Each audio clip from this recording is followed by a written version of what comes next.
Good afternoon, everyone. Packed house here today, and I have a very special guest with us, the Vice President of the United States. He'll deliver some remarks and take some questions. First, I just want to share remarks of my own. Democrats in Congress have officially shut down the United States government. House Republicans passed a nonpartisan, clean piece of legislation to extend current government funding until November 21st. But nearly every single Democrat senator voted against this bill. To be clear, this was the exact same bill that Democrats approved 6 short months ago in March, just adjusted for inflation. This is the same kind of clean funding bill that Democrats passed 13 separate times when they held the majority during Joe Biden's administration. So the American people woke up this morning and asked the obvious question: why is the government shut down right now? The answer is pure partisan politics being played by the Democrat Party.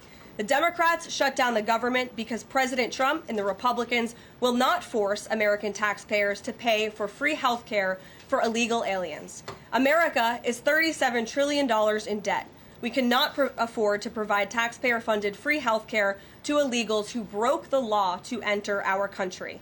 To put this all into perspective, the Democrats refused to keep the government open over health care to illegal aliens and now have jeopardized critical health care programs for American citizens instead. The Women, Infants, and Children program, community health center funding, Medicare treatment options, and other health programs are now all at risk because of the Democrats rejecting the Clean CR. The most vulnerable in our country are being punished because the Democrats want to prioritize illegals over American citizens. And if Democrats actually cared about health care, they would applaud the actions taken by President Trump just yesterday in the Oval Office. He took a bold and massively popular action to improve our healthcare system. He announced the first agreement with a major pharmaceutical company, Pfizer, to lower drug costs for Americans. This is a historical achievement long sought by past Democrat presidents that only President Trump was able to get done. Also yesterday, while the Democrats were whining about health care for illegal aliens, President Trump signed a powerful executive order to supercharge American AI innovation and unlock cures for pediatric cancer patients in the United States. While President Trump took action to lower drug prices and improve the lives and the care of American children with cancer, again, Democrats are fighting to give health care benefits to illegal aliens. The Trump administration is fully committed to lowering health care costs and advancing policies that will save American lives. But right now, we need to keep the government open and funded. And individuals and organizations across the political spectrum, across the country, agree with the Trump administration and Republicans. The labor union leader, the Teamsters, Sean O'Brien, sent a very blunt message to Democrats over their destructive antics. He said American workers are not bargaining chips. Senators need to stop screwing around and pass the House-passed clean short-term funding bill. The U.S. Chamber of Commerce, the world's largest business organization, called to immediately pass the Republican Clean CR, saying, quote, shutdowns are harmful to the economy, the American people, and our national security. And even Democrat Senators Cortez Masto and Fetterman acknowledged that their party is betraying the American people with this costly and chaotic Democrat shutdown. Enough is enough. Democrats need to stop sabotaging our country and holding the American people hostage in the country. Democrats need to do their jobs. The American people want the government reopened, and this is proven in a New York Times poll showing that 2 in 3 Americans say the government should not be shut down by the Democrats, even if their absurd demands are not met. The president and Republicans are working very hard to reopen the federal government. The vice president here has been crucial in this effort. We encourage all Americans across the country, call your Democrat senators and encourage them to reopen the government. That's what President Trump and the vice president want to do. And with that, I will turn it over to our great vice president, J.D. Vance. Great. Well, thank you, Carolina, and good afternoon to everybody, and good afternoon to everybody who's watching at home. It's a tough act to follow, but let me just say a few things, and then I'll take a few questions. Number one, Democrats say that they care a lot about lowering health care costs, and yet, when the president took historic action to work with the drug companies to lower prescription drug prices, the Democrats did nothing to help us. In fact, we would have loved to have the Democrats helping us, but they didn't. They talk about doing something. They don't actually do the hard work of making it happen. What they have done instead is to shut down the government because we won't give billions of dollars to health care funding for illegal aliens. That is what has actually happened. To the American people who are watching, the reason your government is shut down at this very minute is because, despite the fact that the overwhelming majority of congressional Republicans and even a few moderate Democrats supported opening the government, the Chuck Schumer AOC wing of the Democratic Party shut down the government because they said to us, we will open the government, but only if you give billions of dollars of funding for health care for illegal aliens. That's a ridiculous proposition. Let me say two other quick things, and then again, I'll take some questions. Number one, we all understand that Democrats and Republicans have policy disagreements. The Democrats want to do things. Look, when Chuck Schumer and Hakeem Jeffries were in here a couple of days ago, they made some suggestions that the president was more than happy to say, yes, let's sit down and talk about how we can solve the health care crisis that we inherited from the Biden administration. But it's one thing to say that we should solve the health care crisis for Americans. It's another thing to say that we're going to shut down the government unless we give the Democrats every single thing that they want, which, as Caroline says, includes giving billions of dollars of taxpayer funding for health care for illegal migrants. That's ridiculous. You don't have policy disagreements that serve as the basis for a government shutdown. Let's have the conversation about how to fix American health care, about how to make health care more accessible. As the president showed, he's more than willing to act on behalf of the American people for this very reason. What you don't do is say, unless you do exactly what we want to do as congressional Democrats, we're taking hostage. And the hostage, it turns out, is critical, essential services that the American people need. Caroline talked about some of it. Let me talk about some more. Our troops are not getting paid starting today because of the Chuck Schumer wing of the Democratic Party. We have people who require food assistance, low-income Americans who require food assistance, who will not get it unless we reopen the government, thanks to Chuck Schumer and his wing of the Democratic Party. We have flood insurance as we start hurricane season in the southeastern part of our country. That flood insurance is going to disappear because of Chuck Schumer and the far left of the Democratic Party. We need to reopen the government. Let's fix America's problems. Let's work together to solve them. But let's reopen the government before we have our negotiation about health care policy. That's what the American people demand, and that's certainly what the President of the United States wants. Let me make one final point. I think a lot of Americans are asking themselves, why did this happen? Why did the Democrats shut down the government despite, as Caroline said, voting on the exact same piece of legislation 6 months ago? And there are a lot of different spins that we can put on it, a lot of different answers that we could give, all of them true. One answer I already gave is that they want to give health care benefits to illegal aliens. That is true. They gave us legislative text that would have undone us cutting off health care benefits for illegal aliens. That's one of the things that they asked for. But the reality here, and let's be honest about the politics, is that Chuck Schumer is terrified she's going to get a primary challenge from Alexandria Ocasio-Cortez. The reason why the American people's government is shut down is because Chuck Schumer is listening to the far left radicals in his own party because he's terrified of a primary challenge. So I'd invite Chuck Schumer to join the moderate Democrats and 52 Senate Republicans, do the right thing, open up the people's government, and then let's fix health care policy for the American people. Questions? Mr. Vice President. That's a lot. Matt Boyle. Okay. Mr. Vice President, there's two key Democrat lies I would like to get your take on and see if you can address. The first is that you're seeing a number of top Democrat leaders, from Kamala Harris to Chuck Schumer to Hakeem Jeffries, claim that it is a Republican shutdown caused by Trump. The second is that they're out there now claiming that they don't want to give health care to illegal aliens. Can you address both of those lies from the Democrat Party? Yeah, so on the point that it's a Republican shutdown, look, it's obviously a Democratic shutdown. Just look at the vote totals in the House, look at the vote totals in the Senate, and look at the President of the United States' own action and conduct throughout this crisis. Nearly every single House Republican voted to open the government, Matt. Nearly every single Senate Republican voted to open the government last night, and even to their credit, a few moderate Democrats voted to open the government. That's not a Republican shutdown when nearly every single Senate Democrat votes to shut it down and every Republican voted to open it up. It's just obviously not true. Now, you can disagree about a number of things, but you can't disagree about the obvious fact that Republicans voted to open the government. The president stands ready to sign that opening of the government. We just need a few more Democrats to join us in that effort to open the government. Your final question about illegal alien benefits. Look, the text is very clear, and I even saw, I think it was George Stephanopoulos in an interview with Mike Johnson, did a fact check that was totally rooted in baseless claims. It was basically Democrat propaganda. If you look at the legislative text that they gave us, they tried to turn on two separate provisions that would give health care benefits to illegal aliens. Number one, if you're an American citizen, you've been to a hospital in the last few years, you probably noticed that wait times are especially large, and very often somebody who's there in the emergency room waiting is an illegal alien, very often a person who can't even speak English.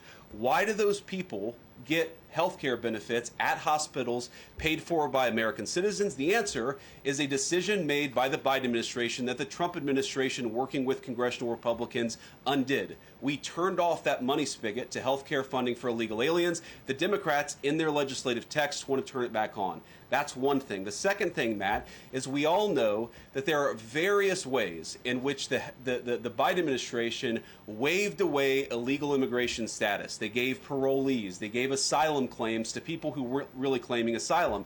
And when they waved the magic wand of amnesty, giving millions of people legal status even though they were in the country illegally, they also gave those people access to health care benefits. So what the Democrats are engaging in is a sleight of hand. They're saying, no, no, no. Those weren't illegal aliens who were getting health care benefits, even though everybody, knows they were in the country illegally. It's a lie told by the Democrats that they're not trying to give health care benefits to illegal aliens. It's a lie that is obviously untrue if you just look at the text that they gave us, and all you have to do is understand that this is about who benefits. We think the American people's government ought to benefit American citizens. The Democrats are willing to shut it down to benefit illegal aliens. The contrast couldn't be more clear. Peter. Thank you, Vice President Vance. The big holdup is, of course, that you guys say illegal immigrants are getting taxpayer-funded health care. Democrats say you're lying. That makes it feel like it could be a really long shutdown. Is this going to be a long shutdown? You know, I don't know. I can't predict what congressional Democrats are going to do, Peter, but I actually don't think it's going to be that long of a shutdown. This is a pure guess from the Vice President of the United States because I think you already saw some evidence that moderate Democrats are cracking a little bit. They understand the fundamental illogic of this. Look, for years, every single one of us, we can remember Barack Obama on the White House lawn. We can remember Chuck Schumer. We can remember, Nancy Pelosi for years. In Chuck Schumer's case, for literally decades, we've heard them say, you don't shut the government down over a policy disagreement. Okay, Republicans think this thing about health care, that thing about health care. Democrats think this thing about immigration. Republicans disagree. Whatever those disagreements are, you don't shut down the government over it. For the first time since the Democrats have been in politics, they're now saying that unless we get every policy item that we demand, we're going to shut down the people's government. They're trying to take a hostage, and we're not going to let them. And the administration announced today that $18 billion bound for New York transportation projects is going to be frozen so it can't go to DEI programs there. But the timing of this, does announcing that today mean that you guys are going to squeeze Chuck Schumer's home state until he blinks? Look, I haven't talked to Russ about this morning, but look, I'm sure that Russ is heartbroken about the fact that he's unable to give certain things to certain constituencies. We want to do everything that we can to help the American people, but when the Democrats shut down the government, we have to actually do a little triage to make sure the most critical and most essential services are provided. The government does a lot of things. Of course, Republicans think that the federal government probably does too much, but there are a lot of critical things the federal government does that absolutely all of us would agree need to do. Our troops need to get paid. Our air traffic controllers need to make sure that people are flying safely and on time. We need low-income people to be able to access the food services that are provided by the federal government. There are critical things that need to be saved. We're going to do everything that we can over the coming weeks, if the shutdown lasts that long, to ensure that people get the essential services that they need, despite the fact that Chuck Schumer has shut down the federal government. It's not going to be perfect because we are in a government shutdown. We are going to have to lay some people off if the shutdown continues. We don't like that. We don't necessarily want to do it, but we're going to do what we have to keep the American people's essential services continuing to run. Thank you. Yeah. Thank you, Mr. Vice President, and thank you for being here. Yesterday, President Trump said, as a result of the shutdown, we'll be laying off a lot of people that are going to be very affected, and the Democrats, they are going to be Democrats. Has the administration asked agencies to target federal workers who they believe to be Democrats in these reductions of forces? We're not targeting federal agencies based on politics. We're targeting the people's government so that as much as possible of the essential services can continue to function. That is the question the president has asked the entire government, is fundamentally, okay, we're in a shutdown. That causes some problems. The troops aren't getting paid. There's nothing that we can do about that while the government is shut down. But there are essential services that we want to make sure as much as possible they still continue to function. That is the principle that's driving us forward during this shutdown. It's going to continue to be the principle that drives us forward. But let's be honest. If this thing drags on for another few days or, God forbid, another few weeks, we are going to have to lay people off. We're going to have to save money in some places so the essential services don't get turned off in other places. That is the reality of the government shutdown that Chuck Schumer and the Democrats have foisted upon the administration. So what did Phil. he mean by they're going to be Democrats? He said they're going to be Democrats. You've laid out a lot of the pain and problems that would come with a Democratic shutdown, and yet in the Oval Office yesterday, the president said that a lot of good could come from a shutdown. So square that circle. Which is it, a Democratic-caused crisis or a Republican opportunity for reform? Well, I think all the president is saying, Phil, is that he wants to make sure the American people's government functions as well as it can, despite the fact that we're in a shutdown. We're going to have to make things work. And that means that we're going to have to triage some certain things. That means certain people are going to have to get laid off. And we're going to try to make sure that the American people suffer as little as possible from this shutdown. That's what the president is saying, is that, yes, this is a bad thing. Obviously, the president is trying to reopen the government, but we're going to make things work as well as we possibly can, given the constraints that we have. And then on those policy differences for the discussion and the negotiations to come later, during the Biden administration, Democrats twice voted to expand these Affordable Care Act tax credits, but those were supposed to be temporary and they were slated to expire at the end of the year.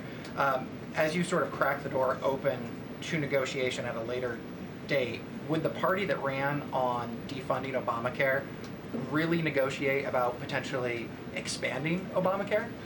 Well, Phil, what we've said to the Democrats is that we're willing to have a conversation about how to ensure that Americans continue to have access to health care, and frankly, they should have access to better health care at a lower cost. We inherited a mess of a health care system from the Biden administration. It's why the president has worked so hard on the most favored nation status for prescription drugs. It's why we care so much about lowering the cost of prescriptions and why we're doing everything else. We're willing to have that conversation, but I think it's important to bracket the health care policy conversation because it's separate from the government shutdown. We think that we can open the government and then have the conversation about what best healthcare policy to fit the needs of the American people. That's all we're trying to do. That's all we're trying to accomplish. We've got to reopen the government first. Now, Caroline, I don't know how you do this, how you actually choose people, because I don't know 90% of the names in here. Is it just who's the best dressed? Okay, I really like your shirt. Go ahead. Thank you, Mr. Vice President. You are President of the Senate. Can you talk about what you're doing, what the administration is doing to try to get other Senate Democrats to vote to open the government? Yeah, we're talking to a number of our colleagues, Democratic and Republican, in the Senate. I talked to a number of them last night. The president, of course, is talking to them as well. I think there really are two categories of demands that I've seen privately from congressional Democrats. I think on the one hand, those who are negotiating in good faith are saying, look, we just want to make sure that we're able to have a conversation with the administration about some of the critical needs that we see that need to get fixed over the next few months. We recognize it's kind of absurd, and a lot of them will admit in private that it's kind of absurd to shut down the people's government over these disagreements, but just agree to negotiate with us in good faith on these issues, and of course we're having that conversation with them. Then there's another category, people who say, give us everything we want or we're going to keep the government shut down. We just write those people off because they're not negotiating in good faith. And frankly, we don't need them. We've already got 3 more Democrats last night than I thought we would get. And I think it's because they recognize the illogic of the position of taking the entire American economy hostage because they don't get their policy priorities. So 3 moderate Democrats joined 52 Republicans last night. We need 5 more in order to reopen the government. And that's really where we're going to focus, is how to get those 5 additional Democrats. Thanks, Mr. Vice President. First 2 questions. Are there plans to meet Democratic leaders again in the coming days, or are you planning on plucking off senators one by one? So that's the whole question? No, I got a second part. Okay, go ahead and ask the second question. So the president's been posting some images of Leader Jeffries and Senator Schumer. I saw. Recently. You've said that you're interested in good faith negotiations with these leaders, but what message does that send? Is it helpful to post pictures of Leader Jeffries in a sombrero if you're trying to have good faith talks with him? Oh, I think it's funny. The president's joking, and we're having a good time. You can negotiate in good faith while also poking a little bit of fun at some of the absurdities of the Democrats' positions, and even, poking some fun at the absurdity of the Democrats themselves. I mean, I'll tell Hakeem Jeffries right now, I make this solemn promise to you that if you help us reopen the government, the sombrero memes will stop. And I've talked to the President of the United States about that. Now, to your first question, are we negotiating one-on-one? Are we negotiating in groups? Look, I will go to the U.S. Capitol right now and meet with Chuck Schumer or any Senate Democrat if it helps us reopen the government. Most of the conversations, in my experience at least, have been one-off. We're also, of course, relying on some of our Senate Republican colleagues who have good relationships across the aisle. We're going to do whatever we have to do is the answer. And I think it's tough to predict what shape this negotiation is going to take over the next few months. But I feel good about the fact that Democrats already realize privately the fundamental irrationality of their position. I hope that they're going to publicly acknowledge it and reopen the government. Right in the back, yeah. Thank you, Mr. Vice President. You responded to a post on X of Chuck Schumer on the House floor back in 1996, railing against illegal immigrants receiving taxpayer-funded benefits. You said Chuck Schumer once recognized that it was disastrous to give illegal aliens rewards for breaking the law. Now he wants to shut down the government unless we reward illegal aliens for breaking the law. Why has Chuck Schumer changed his stance? That's a good question. Actually, it's a very tough question. Asking me to get in the head of Chuck Schumer is not a place I particularly want to be, but my basic read on it is that the entire Democratic Party, the political leadership, not every Democrat nationwide, but the political leadership of their party has got it into their heads that the only way to be compassionate is to be compassionate to illegal aliens rather than American citizens. If you go back to what Bill Clinton was saying, even Barack Obama in some cases, what he was saying about illegal immigration 10, 15, 20 years ago, you would put them on the MAGA right based purely on their rhetoric around illegal immigration. So I don't know why they've gone so far to the left. I think it's bad for the country. I think it's bad for them politically. But our principle, all I can do is speak for the president that I serve and the country, the administration that I serve right now. We believe that the American people's government exists for the American people. That means the people who have the legal right to be here, and that's why we're fighting to reopen the government. And unfortunately, the Democrats are fighting to shut it down for the benefit of illegal aliens. And I'll take a couple more, and then I'll let Caroline. I'll go back to my day job so Caroline can go back to hers. All right. Yes. Thank you, Mr. Vice President. Just going back to the sombrero. You said that the president is joking, but Hakeem Jeffries says that these memes were racist. What's your response to that? And just if I may briefly go off topic, Secretary Hegseth yesterday made an edict about no more beardos in the military. Just wondered what. Sorry, what did he say? No more beardos. Beards. Oh, sorry, it's my accent. Just wondered your response to that. I didn't see that particular comment. I thought Pete gave a hell of a speech, and a speech that really is just oriented around returning the American military to the very high standards that it has had for virtually its entire history until Joe Biden came along and decided to lower standards. I think it was bad for our military, and it was bad for our troops. When I was a young United States Marine, I did not have a beard. I am now the vice president, so I get to do what I want to do.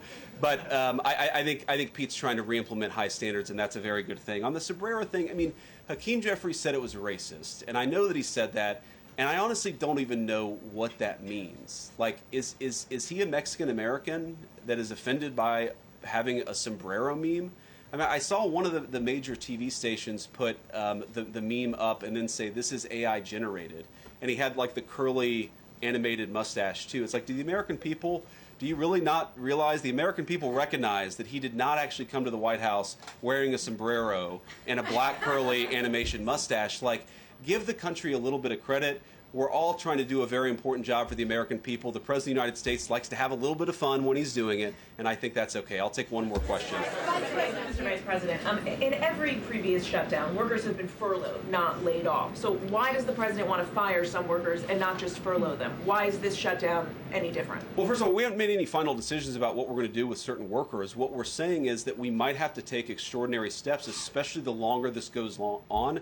We're going to have to take extraordinary measures to ensure the people's government operates, again, not perfectly, because it's not going to operate perfectly in the midst of a shutdown, but operate as well as it possibly can. And I think that the Democrats, if they're so worried about the effect this is having on the American people, and they should be, what they should do is reopen the government, not complain about how we respond to the fact that Chuck Schumer and the Democrats have shut down the government in the first place. Thank you all. Also said he's going to target some benefits, Mr. Vice President. Thank you. Should See you Americans guys. prepare for their benefits to be cut as well? All right, guys. Well, let's let the fun continue. Vice President's a very busy man, and I'm happy to take some more questions. I know there's more news today.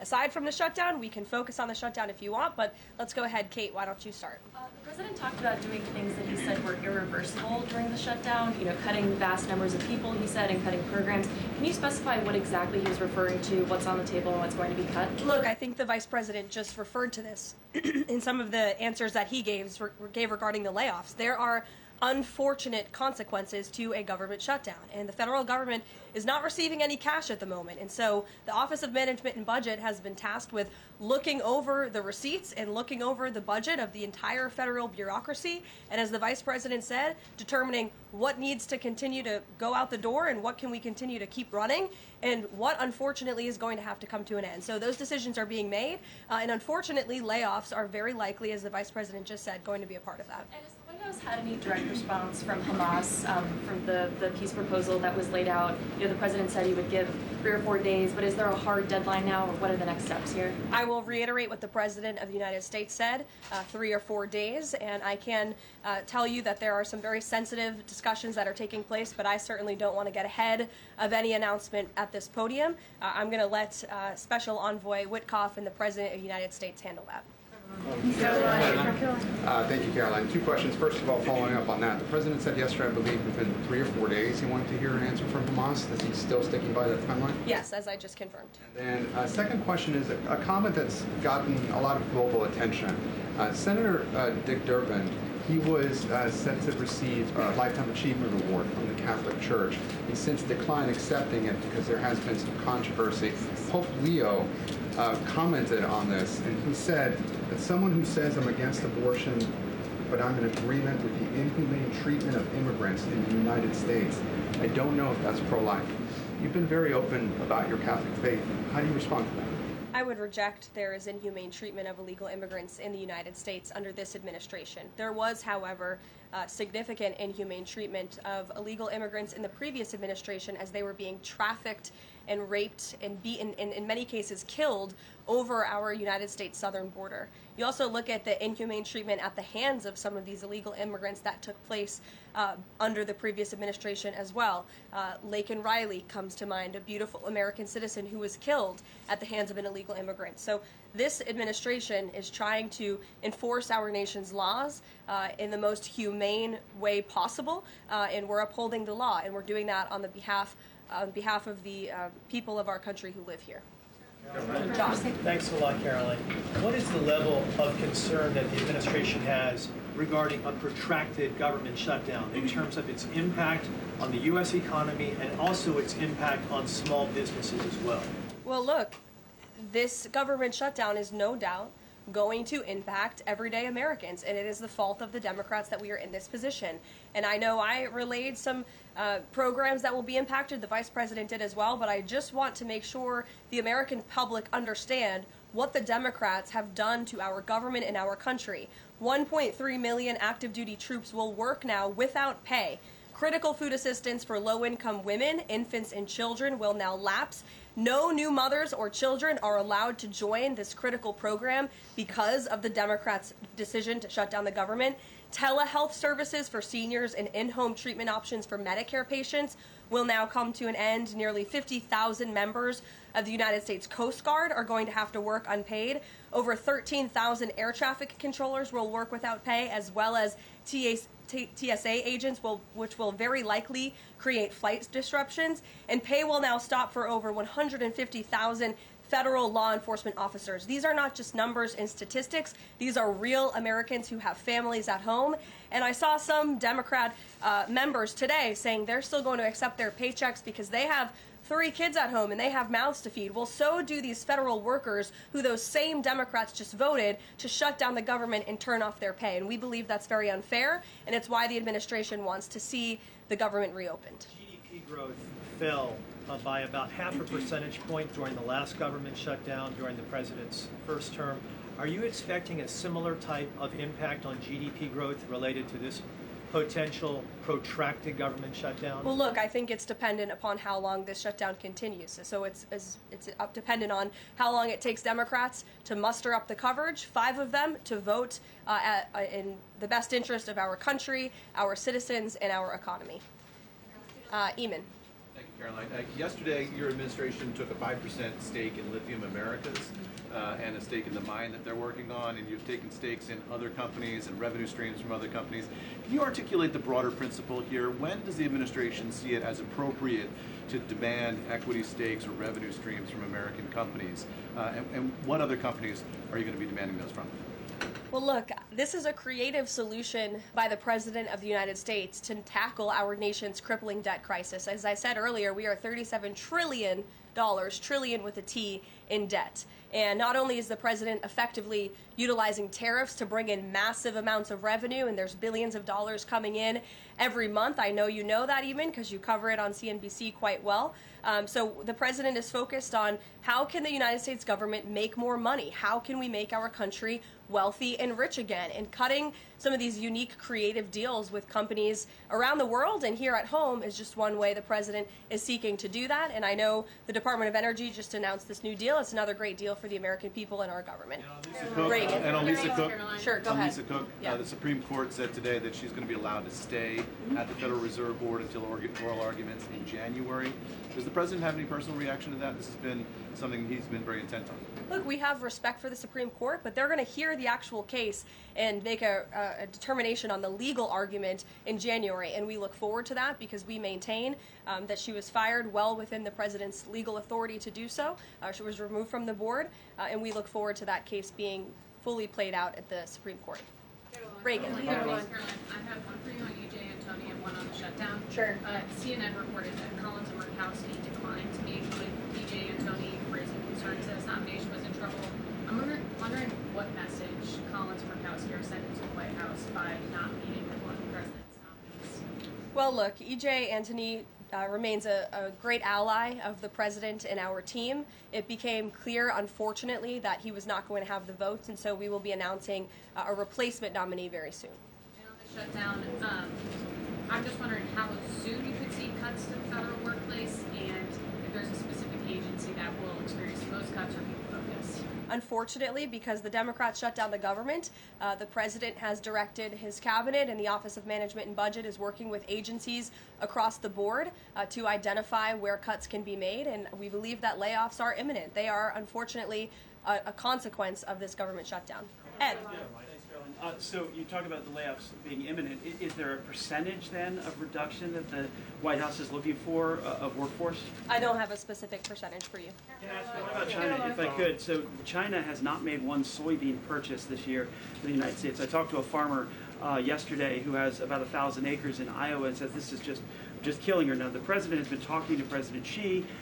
Could China not buying agriculture affect a possible meeting with the president? Would he not meet with Xi because China has refused to buy soybeans from the U.S.? Look, I don't want to speak for the president and make a determination on that from this podium, but what I can tell you is that supporting America's farmers and doing what's best for them is at the top of the president's priority list, and it's at the top of the list for this administration right now. There have been several very high-level meetings on this very topic.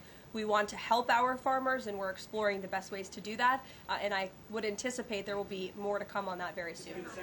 To the Chinese president. Look, I just shared that message. The president wants what's best for America's farmers. Sean. Hey, Carolyn. Hi. 2 things to ask you about. Sure. First thing, I want to ask about this video that the president posted the other day. It was an AI deepfake of himself talking about something called med beds. What was he trying to communicate to the public there, and why did he delete it? I think the president saw the video and posted it. and then took it down. And he has the right to do that. It's his social media. He's incredibly transparent, as you all know. You hear from him directly on social media. He likes to share memes. He likes to share videos. He likes to repost things that he sees other people post on social media as well. And I think it's quite refreshing that we have a president who is so open and honest directly himself. Many a times on Truth, you are hearing directly from the President of the United States. Second thing, how did the White House decide that it is appropriate for Jared Kushner to be working on matters that involve Qatar, the UAE, Saudi Arabia, 3 countries that combined have given him more than $2.5 billion for his investment firm? I think it's, frankly, despicable that you're trying to suggest that it's inappropriate for Jared Kushner, who is widely respected around the world and has great trust in relationships with these critical partners in these countries, to strike a 20-point comprehensive detailed peace plan that no other administration would ever be able to achieve. And so Jared is donating his energy and his time to our government, to the President of the United States, to secure world peace. And that is a very noble thing. And this is a peace plan that has not just been accepted by Israel, but it has been applauded by Muslim and Arab countries around the world. It has been applauded by European leaders around the world. Virtually everyone in the world is supportive of this plan that Jared Kushner offered his time to help put together alongside our Special Envoy Witkoff, the Vice President, the President of the United States, Secretary Rubio, and the President's entire national security team. We are very proud of that plan, and we hope Hamas will accept it because it will lead to a more peaceful and prosperous Middle East. Two questions. One, we're talking a lot about these layoffs and hypotheticals, but Speaker Johnson earlier today said that there is a proposal from the White House that House Republicans are expected to hear this afternoon about these mass layoffs. Can you tell us what is in that proposal? What agencies, what programs, what jobs? What he's referring to is a proposal that our Office of Management and Budget Director, Russ Vought, is going to be proposing to the House Republican Conference. He's going to kind of walk them through what this unfortunately is going to look like so they can discuss it with their constituents back home in their respective districts. So I don't want to get ahead of the Office of Management and Budget, but I'm sure you'll be hearing more about that very soon. Look, we have to put a plan in place. It would be irresponsible of us not to take a look at each and every agency and get an understanding of what we're going to have to do moving forward to do the best we can in the midst of this government shutdown. Thanks, Caroline. Just on that point, though, Russ Vought told House members, according to our notice reporting, that RIFs would happen in 2 days. Already, we know that some have been sitting out from the U.S. Patent Office. So I wonder, one, this administration continues to say that they don't want to lay people off, but obviously there is a plan to lay people off. So what is your message to those people who are getting laid off? And then if the government reopens, will those RIFs reverse? Are they not permanent if the government reopens? Specifically, if it reopens pretty quickly. Well, sometimes you have to do things you don't want to do, and it's because the Democrats have put us into this position. If the Democrats did not vote to shut down the government, we would not be standing up here talking about layoffs today. We'd be talking about all the other news stories going on in the world in our country. We'd be talking about all of the great things that this administration is doing to uplift Americans across the country. But unfortunately, the Vice President of the United States and I have to come out here today to talk about a government shutdown that the Democrats put us in this position. And a second question. Go ahead, Joey. Thanks, Caroline. I'm just trying to clarify the timing of these potential layoffs to federal workers. You said imminent. The Vice President seemed to say in a couple of days. It looks like Russ Vought maybe said in 2 days. When would these layoffs begin? 2 days, imminent, very soon. You will expect more announcements right now. Is it just not unclear, or are you waiting? No, it's not unclear. All of those things are very synonymous with one another. These RIFs are unfortunately going to have to happen very soon. And it'll definitely Caroline, we've been talking about the Affordable Care Act, enhanced premium tax credits, and sort of the politics of it all, right? But this is a very real, tangible impact that American people will feel. The Kaiser Family Foundation says that with the ACA enhanced premium tax credits, without them, premiums will go up 114% on average. 19 million of the 24 million people who rely on the coverage are in states that President Trump won. Is he concerned what will happen to those families if this tax credit expires? And aside from the shutdown, is there a plan to keep those premiums down? Look, as the Vice President just said, we are more than happy to have this conversation. The President and the Vice President and this team are more than happy to have that conversation with Republicans and Democrats on Capitol Hill. but it cannot happen right now. Right now, we need to reopen the United States federal government because people are going without pay. You have thousands of federal workers who have to show up to work and not get paid, and that's an unfortunate situation the Democrats have put us in. Then we can discuss this very important issue of health care that the president absolutely wants to fix. As I mentioned yesterday, he took... But those premiums do not expire until the end of the year. It's October 1st right now. And so we have a few months to have that conversation. And it's irresponsible of the Democrat Party to try to convince the American people that that conversation has to happen right now. No, what needs to happen right now is the reopening of the United States federal government. And then this administration will be happy to work with Democrats in good faith to come to a policy determination. But one red line the government has already made clear, this administration has already made clear, this administration is never going to support taxpayer-funded benefits going to illegal aliens. And we think it's despicable that that was one of the first proposals that Democrats put in their funding proposal, in their CR. The Republican CR was a clean CR that would keep the government open. Democrats have voted for it 13 times in the past. The Democrats put this poison pill in there, this partisan pill. Why? Because they are beholden to the far left radicals in their party. And you already see 3 moderate Democrats having the courage to say no. We need to keep the government open, and then we can have these conversations about health care. Mary. Thank you, Caroline. I just want to circle back to something the Vice President said about Ocasio-Cortez, and actually this President can come up sooner. So if Schumer is catering to the demands of Ocasio-Cortez, can you share whether the White House views this as cracks in Schumer's leadership, and would the Vice President be open to meeting with someone like her if she is assuming this role in the Democratic Party? I'll let the Vice President speak on that himself. I think that certainly Senator Schumer was not expecting 3 moderates to break with him last night. In fact, last night you heard Senator Schumer say he can't guarantee that he will be able to hold his caucus together. And so again, we encourage Democrats to have the courage to do the right thing, do what you have done 13 times previously, and vote for this clean continuing resolution to keep the government funded. As for what the Trump administration and President Trump is going to do, we'll continue to be very public that we want the government to be open, and as the Vice President said, we'll continue to work in good faith with anyone on Capitol Hill who wants to do right by the American people. Thank you all so much. We'll see you later. Thank you.